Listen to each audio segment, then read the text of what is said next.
kinahanglan ang dugang ebidensya agud madeterminar kung si Dasira ang gin-rape o kung ginpatay. Kag ano ang matutuod nga rason sa iya kamatayon. Sa katapusan nga semana sa Enero, ginpresentar sa PNP Crime Laboratory sa Makati City Prosecutor's Office nga natural causes ang ginkamatay ni Dasera.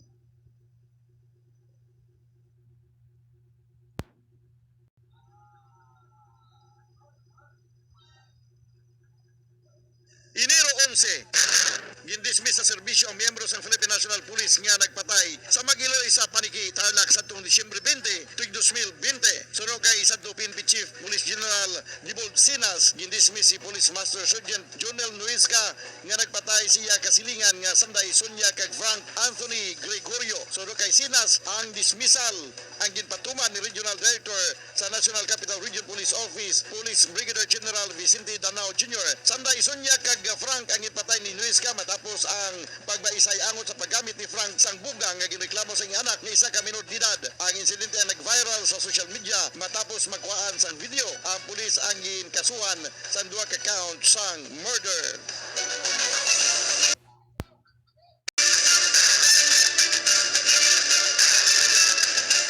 Sa amo mga pizza Enero 11, patay ang alkalde sang Libungan, Cotabato kag driver sini matapos gintiro sa barangay Kabayuran, Libungan. Si Mayor Christopher Amping Kuan, 46 anyos, ang napatay bangod sa madamong nga igo sang bala sa lawas. Kaupo ng iya driver nga si Edwin Navarro Ihaw, 36 anyos. Halin sa Davao City, Sanday Kuan kag ang driver kag nagabisita sa Cockpit Arena nga iya ginapatukod sa nagabot ang apat ka armado nga mga lalaki nga nagasakay sa blue nga SUV kag gintiro ang alkalde gamit ang high-powered firearms. Sunod kay Police Lieutenant April Rose Soria, spokesperson sa Cotabato Provincial Police Office, ginsundan sa mga suspitsadong alkalde. Si Kuan nga yara sa narcolis ni Presidente Rodrigo Duterte ang nakaluwas sa ambos sa Enero 8 tuig 2019 sa sulod mismo sa Anguila Munisipyo.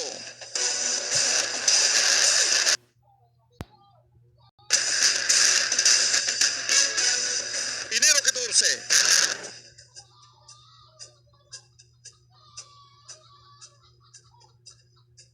ginaprobahan sang Food and Drug Administration o FDA ang Emergency Use Authorization